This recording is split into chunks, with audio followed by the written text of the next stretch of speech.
Hello, everyone. My name is Istra Fuhrmann, and I am the Program Assistant for Nuclear Disarmament and Pentagon Spending. Growing up in Denton, Texas, I lived above our country's largest natural gas reservoir, and I was surrounded by extractive industries engaged in hydraulic fracturing or fracking. When I was 16, I began to notice how many people around me were contracting cancer from the toxins used in the fracking process. I spent a year raising awareness about the danger we faced, and I was thrilled when my city became the first in Texas to ban fracking by an overwhelming Democratic vote.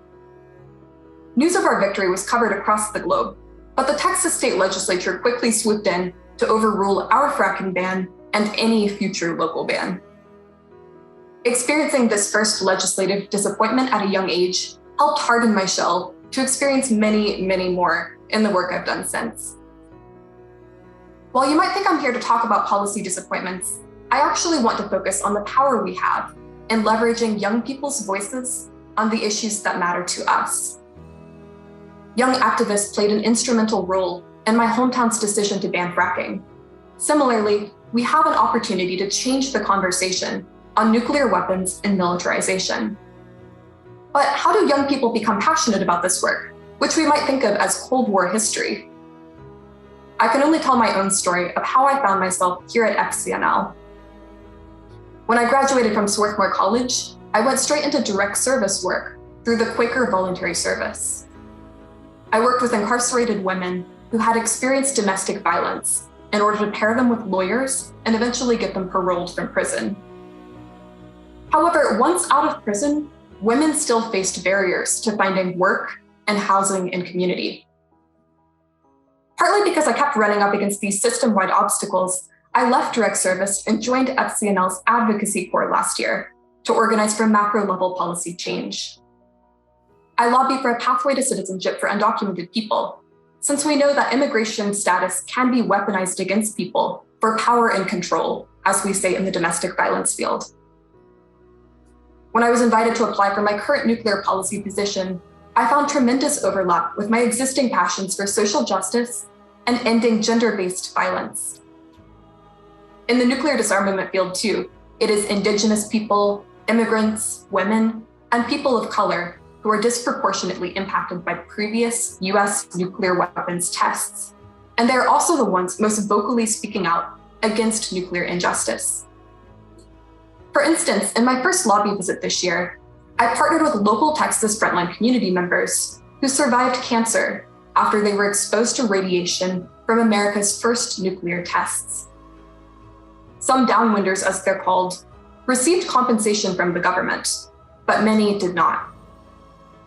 The entire state of New Mexico, notably the site of the first ever atomic bomb test, was excluded from compensation, even though thousands of mostly Native and Hispanic residents were exposed to radioactive fallout.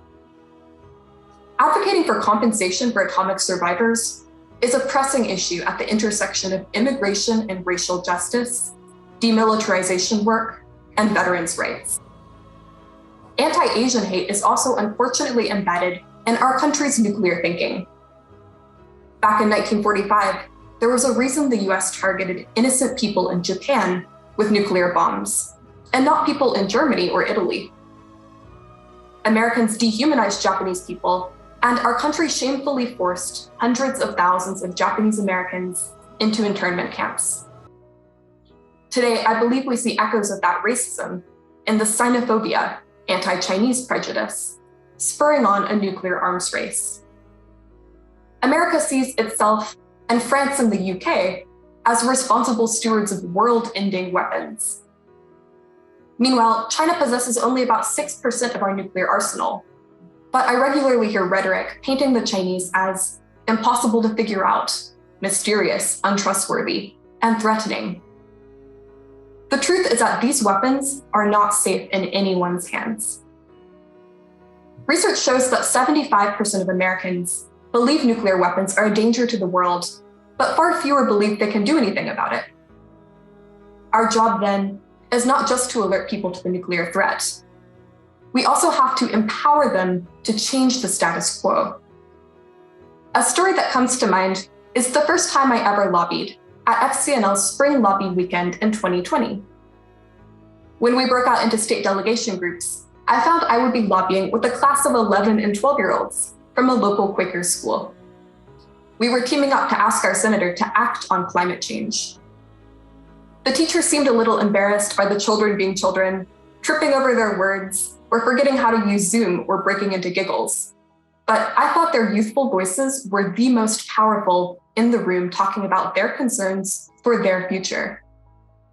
They instantly seized attention that can start wandering when an adult lobbyist is speaking from a professional mindset. In the same way, young people have an especially powerful voice now, talking about our vision of a nuclear-free future. My generation and the generations that follow are not tied to the Cold War mentality the way many in power still are. FCNL has written about the problem of all white men rubber stamping the nuclear status quo, as we saw in a Senate Armed Services vote earlier this year. Decisions about the fate of our world and the fate of future generations should not be made without our input. During the Cold War, the musician Sting criticized the mindset of mutual assured destruction with the simple lyric, "I hope the Russians love their children too." These words remind me of the Quaker beliefs I hold, that we all have a shared humanity and a duty of stewardship. We must build a world together that can sustain and do right by our future generations. And we can do this by uplifting and fostering new, young voices who are changing the nuclear conversation. Thank you.